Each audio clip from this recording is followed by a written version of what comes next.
If you want to successfully create and sell your own online course, or maybe you already have a course or two and you want to make more sales, there is very likely a super common misconception that is holding you back from making the sales that you want. And we are going to cover what that is today and how to change it so that you actually get to make the sales that you want. If you're new here, welcome. My name is Luisa Zhou, and this channel is all about helping you build your own online business so that you can create the freedom, impact, and abundance that you deserve. With that, let's talk about what that misconception is that I see for pretty much every new aspiring course creator. And at this point, I have worked with thousands of them through my own courses, not to mention having had to work through this myself as I was building my own course business.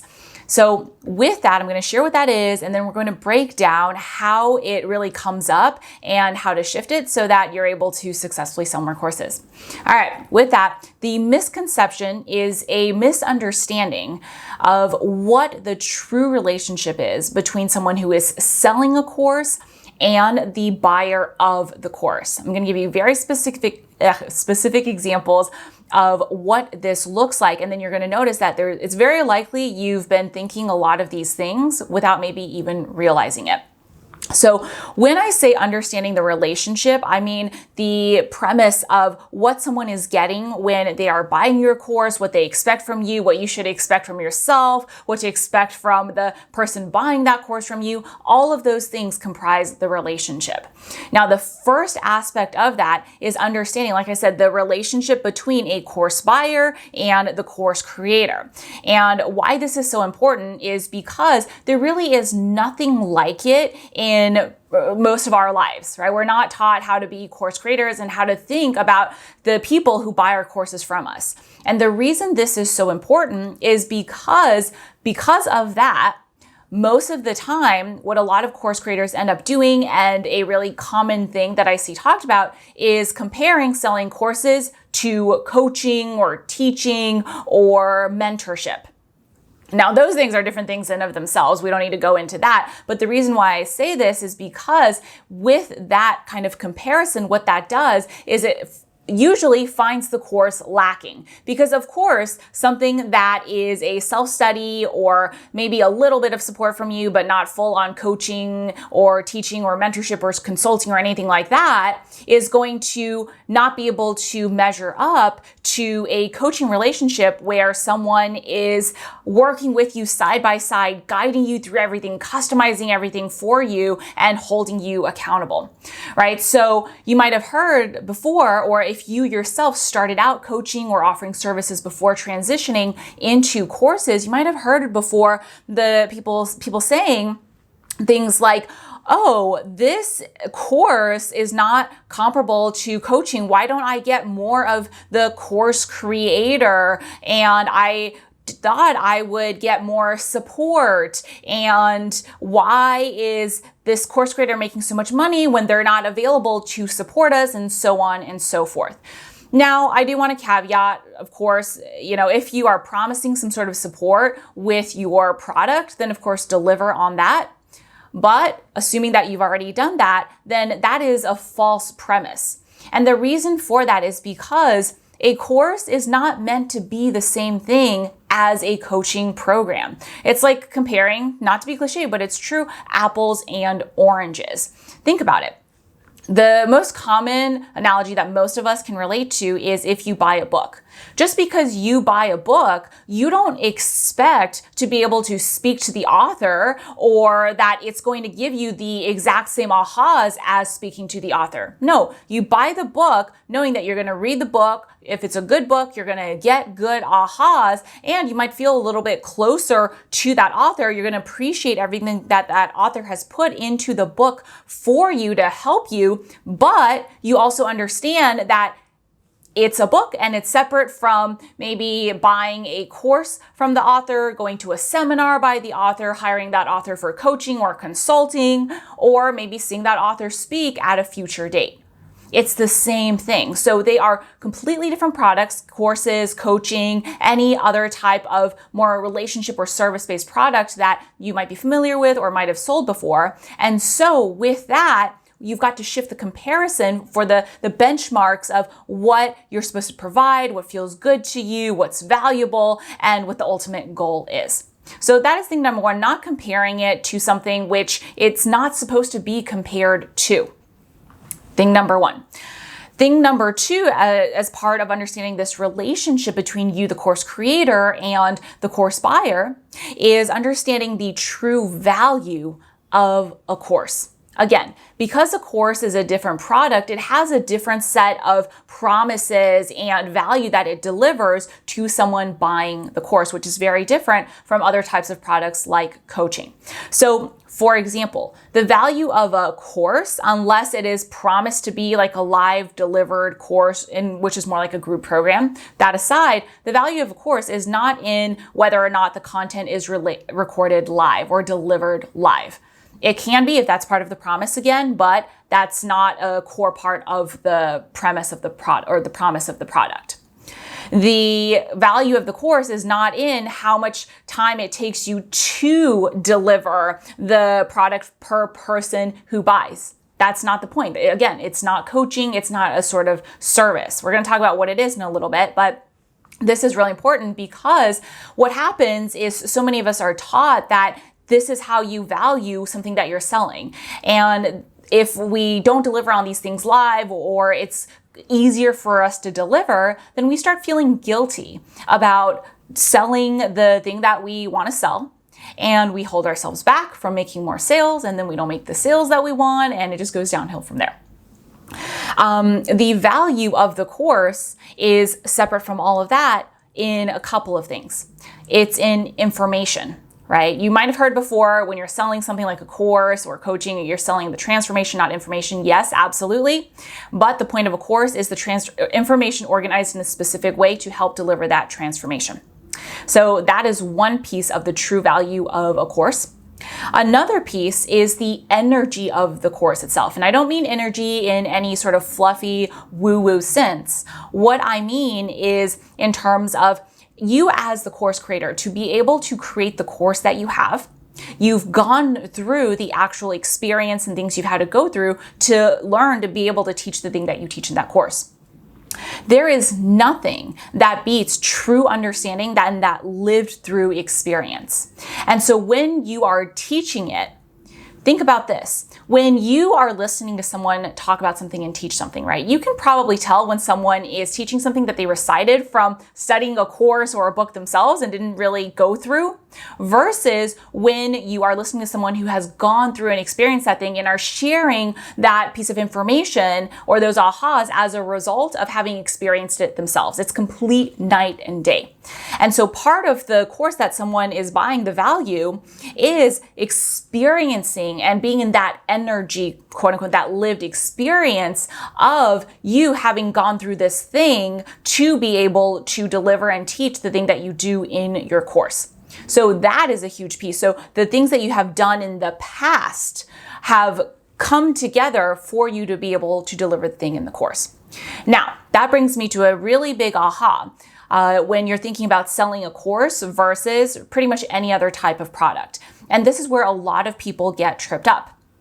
As I mentioned earlier, coaching is relatively easier for a lot of people to sell because it's a money exchange that we're used to. I give you my time as a coach in exchange for money. A course is completely different. And the way to think about it is this. It's all in the timing of what you deliver in exchange for the money. Coaching, the way we're taught, is you get paid and then you deliver your time, right? You get paid, you help the client with your time. A course is flipped around. You first put in the time.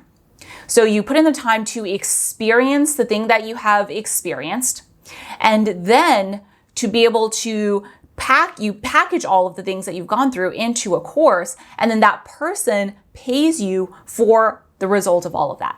And so you went through the thing first, you put in the time and the work and all of that first to be able to get the money and provide the value in exchange that your client is paying for. And this is what messes so many people up, because it feels like, oh my gosh, I'm not delivering anything post-sale, which is what I'm used to, right? This is how we think about it for a job as well. We get paid, we deliver the thing. I mean, it's a little bit, you do the thing first and then you get paid, but it's really right next to you getting paid. You do the work, you get paid. It's very much linear.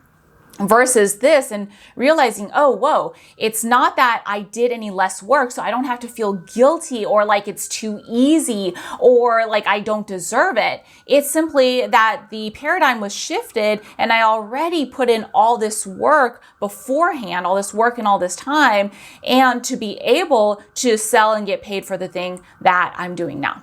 Right? So that is a key reframe for the difference between the transaction for a course versus a coaching product or really any sort of service. So that is key. The other parts of the value of a course are, as I mentioned earlier, the organization, the specific way that you organize the content. So if you found 5 different course creators teaching the exact same topic, if these are good course creators who have gone through their own experience and that's what they're teaching, then you are going to have 5 very different courses. One person might teach in a certain order, one person might teach in a completely different opinion, one person might teach in a completely different way, right? They have different teaching styles, different ways of thinking, different ways of communicating. It's going to be 5 completely different products. And so what someone is buying is your specific way of organizing that content because they think the way that you do. So for example, I'm a very logical person. I'm a former engineer. I'm a former engineer for the space station. Like, I am as analytical and as step-by-step when it comes to teaching as you can get. A lot of people really resonate with that. Not everyone does. Some people prefer a more general approach, a more feel-good approach. And so if that's the case, I might not be the best person for them to learn from. And so understanding that is a huge piece of the value as well. And then finally, a lot of people buy for proof that someone has done what they want to do, for proof that that person has either done it themselves and or helped other people do the thing that they want to do so that they can build that faith in themselves. Now, all the things I mentioned, if someone is buying your course, they could be buying it for just one of those things, one piece of information, just to listen to it, not even, do anything from the course, but just to hear you share your thoughts and your experiences so that they can start thinking about that topic differently. Or they might buy it for the entire thing. They might buy it so that they can do the step-by-steps. They can hear and feel your energy. They can believe the possibility for themselves of what it is that they want to accomplish using the course because of the proof that they're seeing through you experiencing your confidence teaching it, seeing the examples that you're providing of how you did this, of how other people you've helped have done this. Maybe they want everything, or maybe they want something somewhere in the middle. Understanding that is also really key because 2 things. The first thing is a really common misconception with selling courses is to use the wrong metric when measuring the success of a course because people don't understand this. Think about this. I'm sure you've read certain books where you haven't read the entire book and you still got a really big aha out of it because that was the only thing you needed. And some books you read the whole thing and maybe you still didn't like it. It's the same thing with courses, right? It's not about finishing it just for the sake of finishing it. That's the wrong metric. It's about, did I get that one thing or that many thing or those many things or whatever I wanted from this course.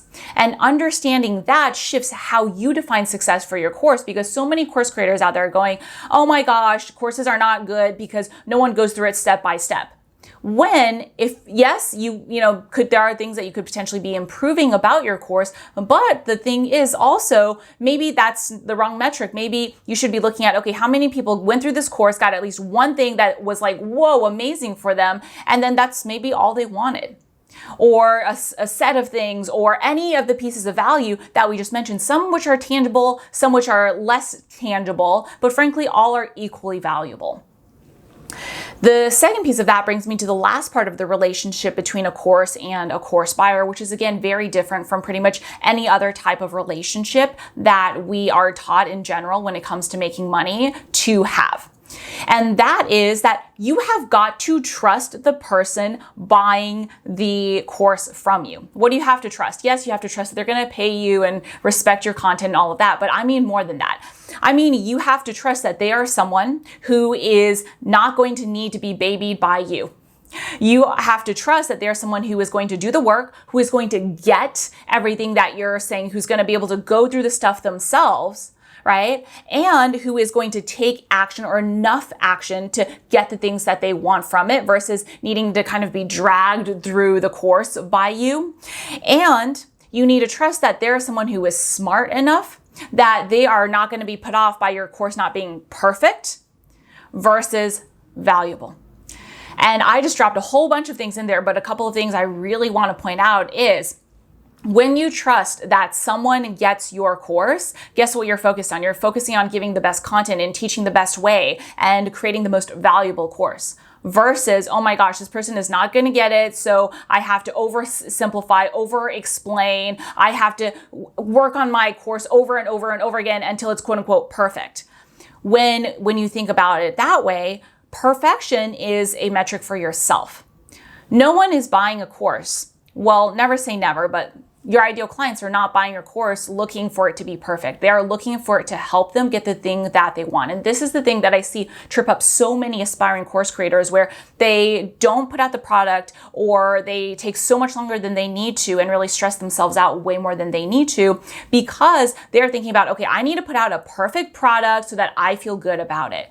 Yes, create a high quality product, but high quality does not equal perfect. They are far from the same thing. When you are seeking perfection, you are seeking it for your ego. When you're seeking high quality, you can have a high quality, really ugly Google document with absolutely no formatting. If that content is good, that delivery is there, you can sit down, do a live stream and deliver high quality. And it doesn't have to be perfect. And it can be way more impactful than a perfectly edited video that goes on and on about like something that is so concisely scripted, but doesn't have maybe the connection or the energy of you just sitting down and talking imperfectly. And understanding that and trusting that that person who is buying from you is going to get all of that, is coming in with the right intentions, is going to do the work themselves, and is going to appreciate what you have done versus looking to criticize every single thing, because that's not what they're looking for. They're looking for help to get the thing that they want.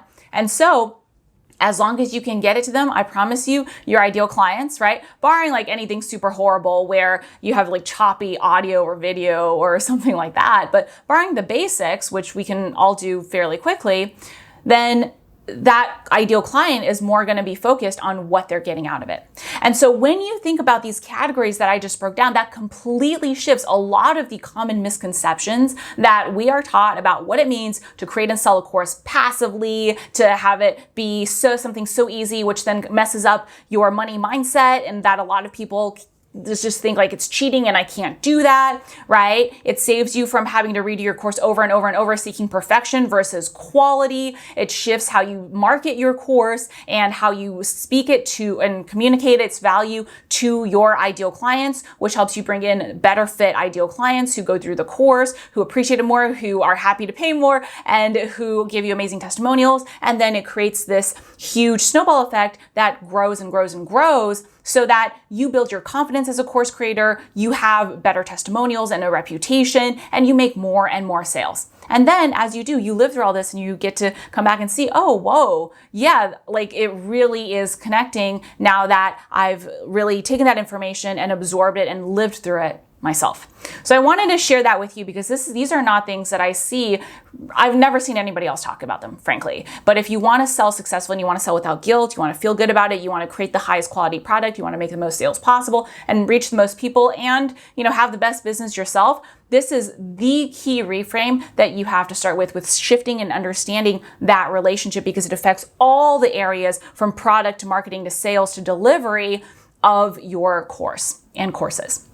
So with that, if you found this helpful, I have 2 other things for you that I think you're going to find just as helpful, if not even more. The first thing I have for you is a free PDF on the top 3 mistakes that new and aspiring course creators make that hold them back. And so if you want that PDF, I'm going to pop that into the description for you so that you can go ahead and get that if you want that. The next thing that I have for you is a breakdown of how to sell out your first online course with a behind the scenes of how I sold out my first ever online course for over $8,000 in just a few weeks from scratch. So if you want to see that, I'm going to link that video for you somewhere on the screen, and then I will see you over there.